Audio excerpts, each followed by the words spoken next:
Presented by Adi Shakti Films.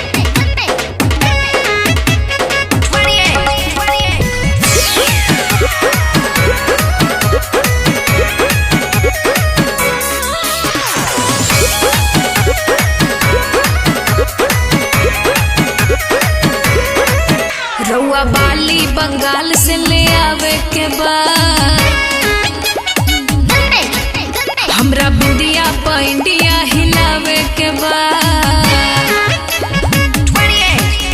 रउआ बाली बंगाल से ले आवे के बाद हमरा बिंदिया इंडिया हिलावे के बाद रेट होके जमुना के खूबे बढ़ चढ़ के हथवा के चूड़ी सैया चाही चंडीगढ़ के जदी लेके नहीं आई पता करब झगड़ा हे धनी हो कि हम ले ले आई राजस्थानी घाघरा ही लई हो पेन के दिलिया घरा सचो भैया ले ले आओ राजस्थानी घाघरा ही लई है भौजी दिलिया घरा। तू लोग तो छुपे रहलो।